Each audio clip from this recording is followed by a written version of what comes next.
Так, ну что, мы со Златиком сейчас поедем на третью химию.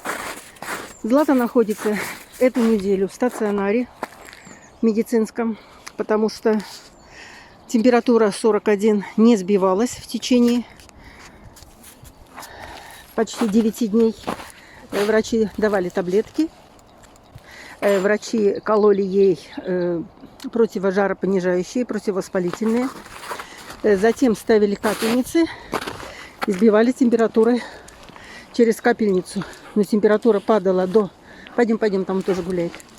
Температура падала где-то до 39,5, и дальше она поднималась. Поэтому врачи сказали однозначно. Плюс открылось у нее кровотечение именно от этой венсаркомы. Она, видимо, стала разлагаться от сильной очень химии. Она стала распадаться.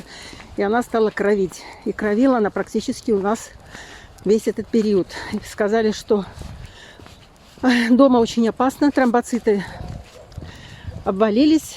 Гемоглобин, анемия пошла. Лейкоциты продостали расти. И собаку сказали оставить в стационаре. Это был риск, потому что дома и помощь было не оказать. Здесь было все оборудование. И если что-то бы даже случилось, Злате оказали бы помощь. Так что у нас вот эти 9 дней прошли достаточно напряженно. Говорили, очень тяжелое состояние. И рассказывали, что собака лежит, собака даже ходит под себя, она не может встать. В общем, было плохо у нас, если честно. Но, слава богу, вот 9-й день все восстановилось. Так что сейчас доктор будет смотреть, что там, что с опухолью. Возможно, будет маленькая чистка, маленькая операция. Обработка этого места, где венсаркома. Сейчас посмотрят, как она реагирует, как она распадается. Но вот сами вы видите все, Злата достаточно активная. Встретила меня с радостью. И такая она вся не пассивная, какая она была вот первые разы. Там вообще страшно было. Она сама себя чувствует хорошо. Здесь очень хорошее место. Это частный приют с огромной клиникой, с огромным диагностическим центром. У них есть свои озера. Вот там дальше идет озеро, там купаются собаки. Вот это все шикарная территория приюта. То есть это у них и спа, и все, что хотите. Это лучший, наверное, центр в Прибалтике. И по размеру, и по качеству оказания услуг, и по условиям. Поэтому нам повезло, что нас взяли. Да, мое солнышко? Здравствуйте, друзья! И снова с вами я, Лара Володина. Хочу от всего сердца поблагодарить всех, кто дает возможность спасать от гибели якутских хвостиков. Спасибо вам, друзья! Без вашего участия мы не смогли бы справиться с таким количеством больных и тех, кого спасаем от гибели. Дорогие мои подписчики, я живу в России и знаю, как трудно становится выживать. Но собаки этого не знают. Они с надеждой смотрят на людей. Друзья, не стесняйтесь посылать небольшую помощь. 100 рублей не сделают вас беднее, а для тех, кого мы показываем, это шанс на жизнь. Торопитесь делать добрые дела.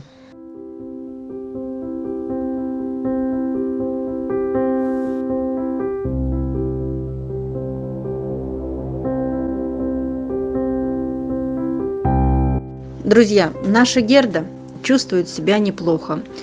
Врачи говорят, что жить будет. И слава богу. Мы ищем Герде квартирную передержку. Отзовитесь, пожалуйста, москвичи или жители Московской области.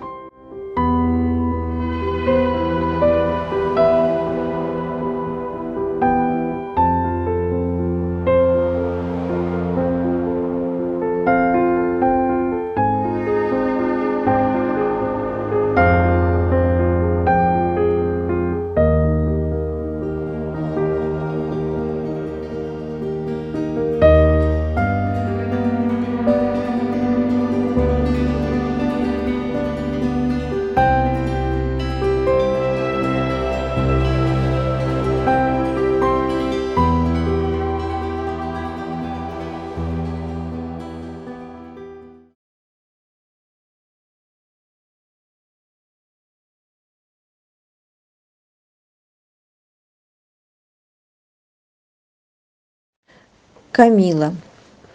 Камилу мы забрали из стационара. Квартирной передержки нет, никто не откликнулся. Пришлось возвращать ее на вольерную передержку. Греется на солнышке, в колпаке, в воротнике, чтобы не разлезала ножку. В ножке стоит теперь спица на месяца 2.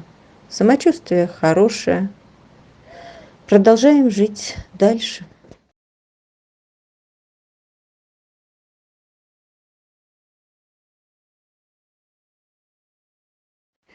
Друзья, вы помните сюжет о щенках, выброшенных в речку и вытащенных доброй женщиной Леной в Южно-Сахалинске? Мы как-то делали о них сюжет.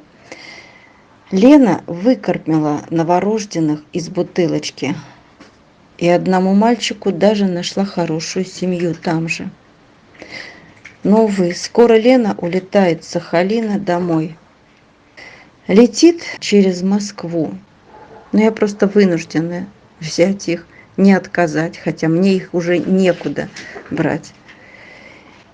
И я обращаюсь к вам, москвичи. Этим щенкам нужна передержка. Малышам всего 1,5 месяца. На общую передержку, естественно, им пока нельзя. Конечно, лучше бы всего найти им семью сразу же. Посмотрите, вглядитесь в них. Может, вам кто-нибудь приглянется? Они замечательные, милые, вырастут хорошими, верными друзьями. Посмотрите на них, это братик и сестренка. Надеемся, что найдется этим замечательным хвостиком сразу дом. Ну а если не дом, то может быть передержка. Кто-нибудь откликнитесь, позвоните мне. В конце ролика есть мой WhatsApp. Напишите мне, пожалуйста.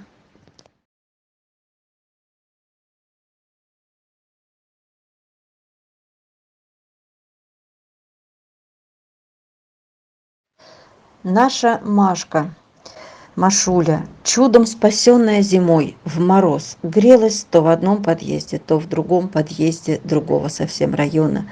Бежала, куда глаза глядят, отовсюду пинки.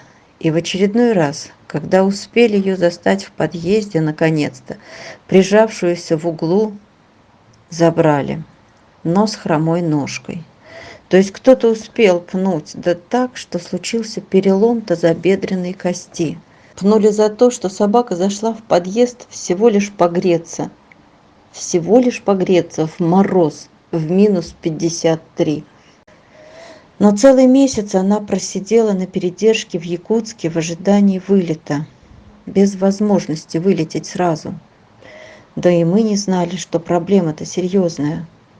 А по прилету в Москву вердикт хирурга. Операция, конечно же, нужна. Операция состоялась вот только что. Но оплачивать ее нечем. 22 тысячи стоит починить ее ножку. Резекционная артропластика тазобедренного сустава. Друзья, помогите, пожалуйста. Это одна из моих подопечных, покалеченных людьми. Одни люди калечат, другие чинят и возвращают к жизни. Она очень замечательная. Она ладит со всеми другими собаками, с кошками. Очень позитивный ребенок. Она любит всех, всех в округе. Мы не могли не сделать ей эту операцию, но нам нечем ее оплачивать. Люди, помогайте, пожалуйста.